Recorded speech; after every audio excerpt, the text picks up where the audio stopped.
تو میں یہ ضرور کہنا چاہوں گا کہ اس کار خیر کو، بیکاز یہ 1 یا 2 دن کا ہنگامی صورتحال نہیں ہے، یہ کافی لمبا چلے گا سلسلہ، 1 سال 2 سال تک ہمیں اس کو ریہیبلیٹیٹ کرنے کے لیے بہت کچھ چاہیے، بہت سے فنڈز چاہیے.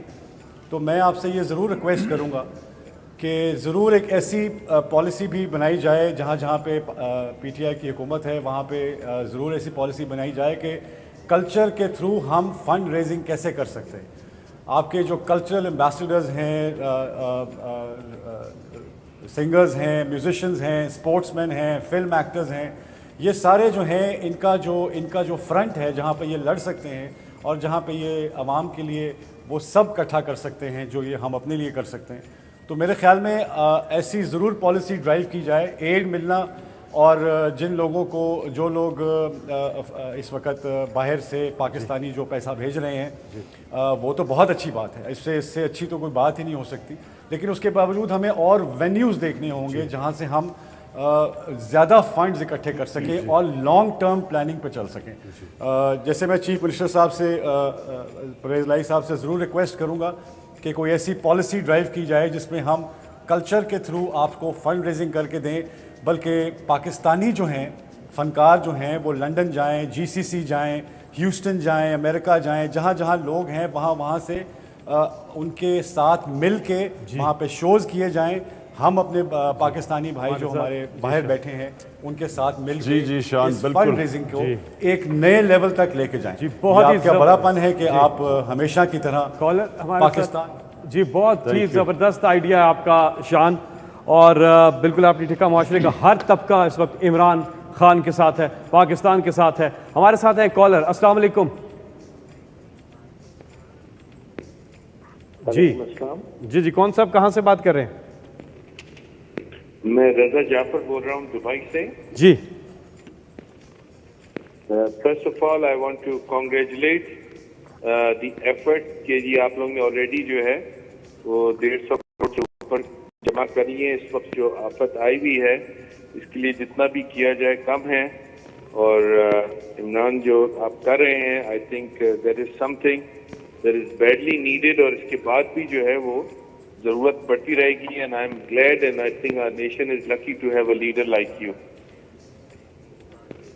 جی بہت بہت شکریہ.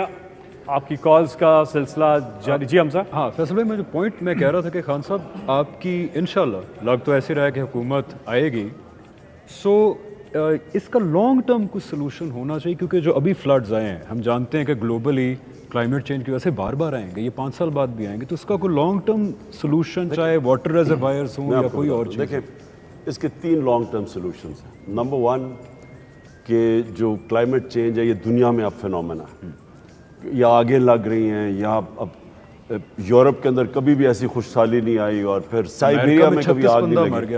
سو ایک تو وہ ہے نا کلائمیٹ چینج. اس کے لیے تو پاکستان میں ہم نے جو اپنے جنگل تباہ کیے ہیں، اور جو ہم نے کسی نے انوائرمنٹ کی پرواہ نہیں کی، تو وہ جو ہمارا 10 بلین ٹری سونامی، اور پھر اس کے علاوہ بھی اور 2-3 ہمارے انیشیٹیوز ہیں، ایک تو وہ چلتا رہے گا نا، درخت اگانا اور اپنی انوائرمنٹ کو بچانا.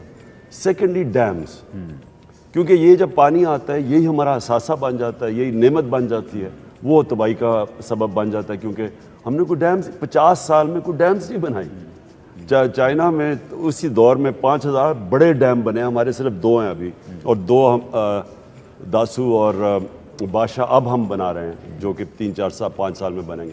سو ڈیمز بنانے پڑیں گے. اور خاص طور پہ یہ جو تباہی آئی ہے یہ سلیمان کو سے آئی ہے، یہ مغرب سے آئی ہے، یہ جو سارا DG خان اور یہ اس کے لیے ساری جگہ ڈیمز چاہیے، اور وہاں وہ ہے بھی بڑا خشک علاقہ.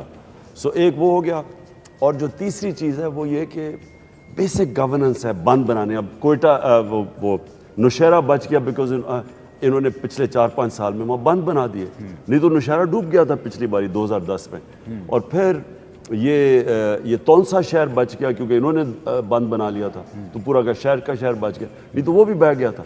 تو اس لیے سندھ کے اندر وہ جو ڈرینز ہیں لیفٹ اور رائٹ انڈس کے جو لیفٹ اور رائٹ ہینڈ، وہ جو سندھ کے قریب، سندھ کے اندر دریائے سندھ کے ساتھ جو ڈرین کرتی ہے، جو ڈرین کرتی ہیں پانی کو وہ نہیں ہوئی، تو وہ پانی وہ جب پانی اگر ڈرین نہیں ہوگا وہ سارا اور فلیٹ ہے وہ پھیل جاتا ہے.